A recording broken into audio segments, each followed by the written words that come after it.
Bonjour, nous prions Dieu.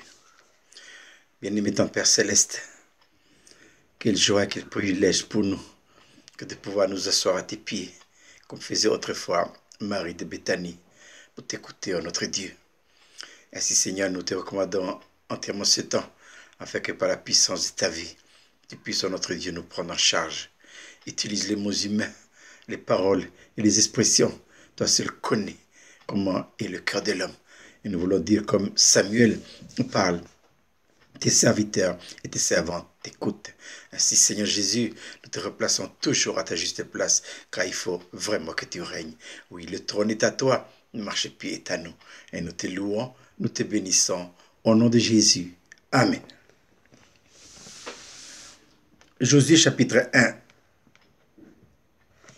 Le Seigneur dit ceci à Josué.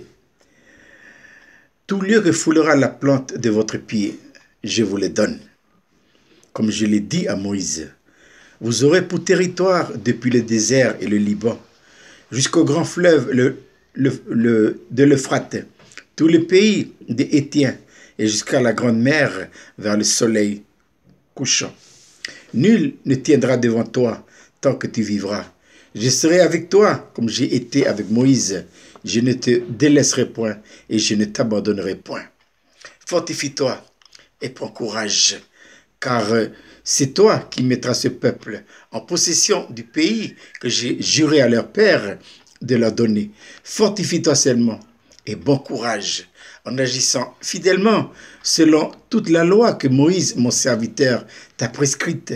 Ne t'en détourne ni à droite ni à gauche, afin de réussir dans tout ce que tu entreprendras.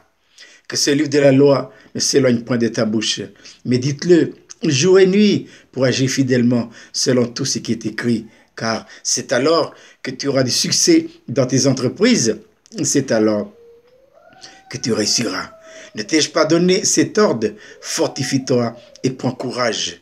Ne t'effraie point et ne t'épouvante point, car l'Éternel ton Dieu est avec toi dans tout ce que tu entreprendras. Ici, c'est le Seigneur qui parle à Josué pour l'encourager, parce que Moïse est parti. Maintenant, voilà que repose sur les épaules de Josué cette lourde responsabilité d'introduire le peuple dans le pays de l'héritage. Et combien Josué sait très bien que c'est un peuple au cou roide, difficile, qui n'arrête pas de contester tout le monde, tout le temps. Or, Josué mesure là l'importance de la tâche. C'est pourquoi le Seigneur ici, dans les textes que nous venons de lire ensemble, encourage Josué. Et le mot, deux mots qui serviront de méditation pour nous, c'est le mot courage et c'est le mot fortifie-toi. Le mot courage est cité dans ce texte 3 fois. Et c'est même pour le mot fortifie-toi. Voilà. Le courage est toujours lié à la volonté.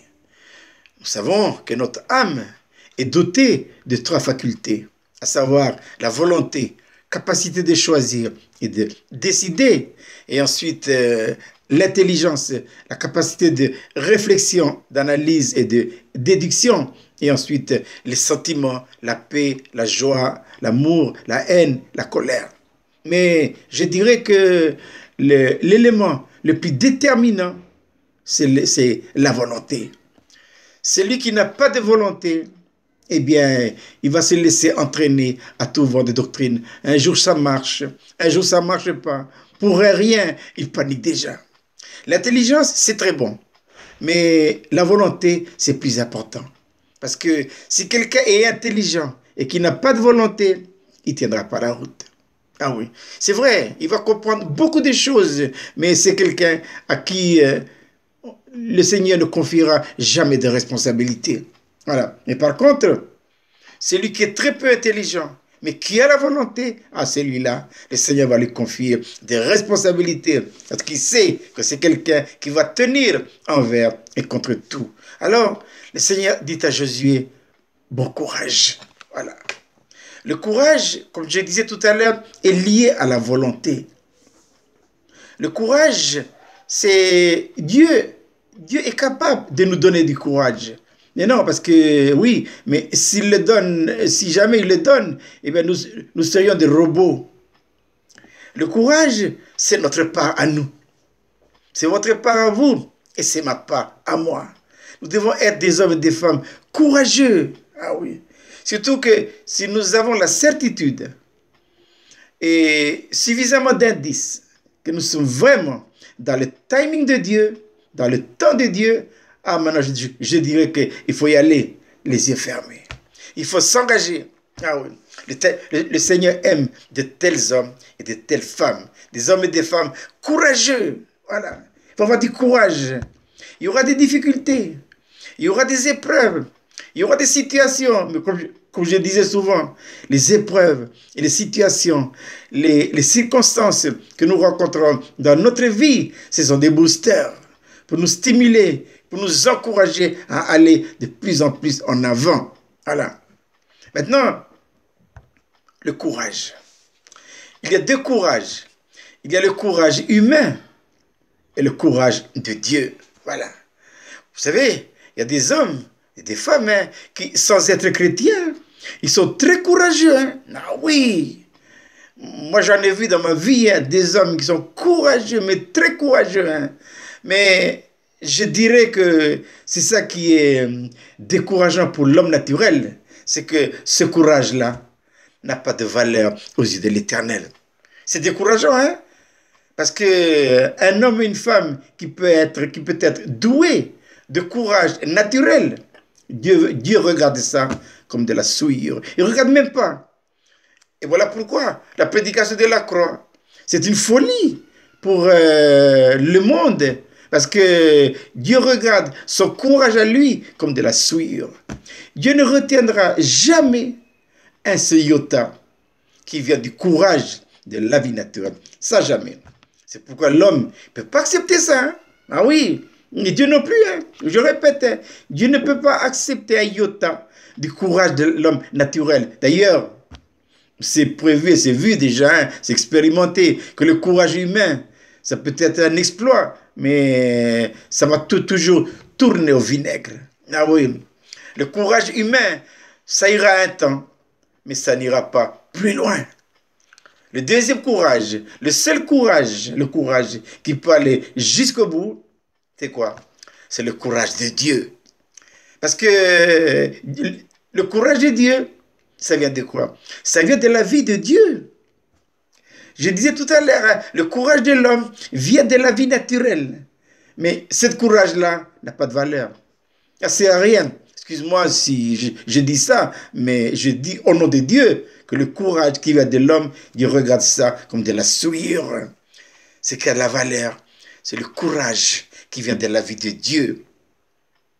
Si nous sommes les nouveaux, nous avons en nous la vie de résurrection. Même si au départ, c'est un petit courage, mais ce n'est pas grave, petit à petit. Alors que nous apprenons à vivre la croix dans son principe, que ce courage-là, il va se développer. Même si c'est petit, mais si ce courage vient de la vie de Dieu, ah, Dieu aime ça. Ah, Dieu est content. Il veut ce courage-là. Ah oui, je dis que le courage qui vient de la vie de Dieu, c'est un courage qui stimule. C'est un courage qui détermine. Et ce courage-là, eh bien, ira jusqu'au bout. Voilà. Ainsi, Dieu dit à Josué, écoute, fortifie-toi et prends courage. Les deux vont de pair. Fortifie-toi et prends courage. Fortifier ici, il ne s'agit pas de la force physique. Non, non, non, non, non. Détrompez-vous, hein. Non, non.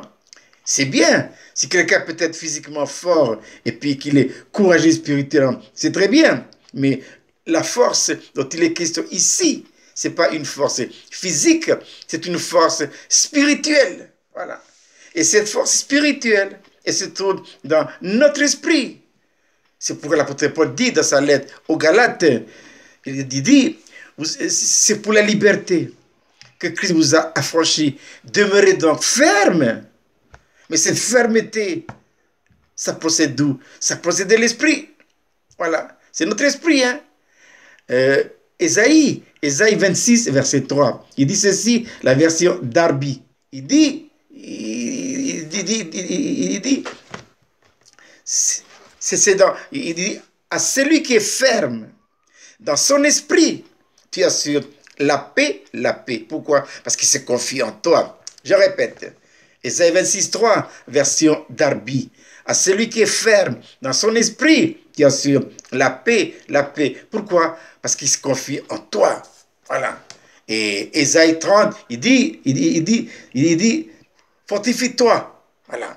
Fortifie-toi. Voilà. Il faut que tu sois fort. Fortifie-toi et prends courage. C'est dans la tranquillité, dit Ésaïe chapitre 30. C'est dans la tranquillité et le repos que sera votre salut. C'est dans le calme et la confiance que sera votre force. Force spirituelle. Hein? Paul, dans sa lettre aux Colossiens, dit ceci, avec sa force, la force de Dieu, qui agit puissamment en moi. Quel est le souci de l'apôtre Paul? Le souci de l'apôtre Paul, oui, c'est la nouvelle naissance, si c'est bien, mais ce n'est que le point de départ. La nouvelle naissance, c'est bon, mais il faut amener les enfants de Dieu à la pleine maturité, à l'état d'homme fait, à la mesure de la stature parfaite de Christ. Et ça, c'est le souci de l'apôtre Paul. Voilà. C'est pourquoi il dit, avec sa force à lui, qui agit puissamment en moi, en Paul. Donc, cette force ici, qui est liée au courage, c'est la force de Dieu qui procède de la vie de Dieu. Donc, force de Dieu et courage de Dieu. Voilà. Il y a ma fille qui venait souvent me voir à la maison parce qu'il voudrait faire quelque chose. Hein. Elle me dit souvent, mais papa, j'ai envie d'avoir du courage. Mais je lui dis, hein, il n'y a pas de souci. Hein. Le courage est dans la vie de Dieu, ma fille. Faites de la vie de Dieu votre vie. Et vous serez des hommes et des femmes courageux. Ah oui, ah oui. Il y a un cantique que j'aime bien chanter, c'est jusqu'au bout. Je veux te sûr, dans les bons comme dans les mauvais jours. Mais ça, c'est valable qu'avec la vie nouvelle, la vie de résurrection. Pourquoi? Parce que c'est une vie courageuse. Voilà. Dans l'apôtre, donc, le Seigneur dit à Josué, il dit, fortifie-toi et prends courage. Que le Seigneur nous accorde des grâces de ne pas compter sur nous-mêmes, mais c'est de compter sur la force et le courage de Dieu dans sa vie à lui, qui se trouve où? Qui se trouve dans notre esprit. Hein? Je rappelle que nous avons, nous, deux vies. Une vie dans l'esprit, une vie dans l'âme. La vie dans l'âme, ça ne vaut rien du tout. C'est cette vie-là, elle n'a pas de valeur du tout. Ce qui a de la valeur, c'est la vie qui se trouve dans notre esprit. Et pourquoi? Parce que c'est la vie de Dieu. C'est la vie courageuse. C'est la vie forte. Voilà. Eh bien, que cet encouragement que le Seigneur donne à Josué puisse nous servir aussi. Et enfin, je termine par nous donner une promesse. Dieu donne cette promesse à Josué. Et je l'ai pris pour moi-même. C'est Josué chapitre 1, verset 5. Dieu dit à Josué, nul ne tiendra devant toi tant que tu vivras. Je serai avec toi comme j'ai été avec Moïse. Je ne te délaisserai pas. Je ne t'abandonnerai point. Mais toi, fortifie-toi et prends courage. Nous prions Dieu. Bien-aimé ton Père Céleste, nous te remercions de ta parole. Seigneur, accorde-nous des grâces d'être fort de ta vie et être courageux de ta vie à toi. Et nous te remercions et nous te louons de pouvoir nous confier ainsi à toi. Au nom de Jésus. Amen.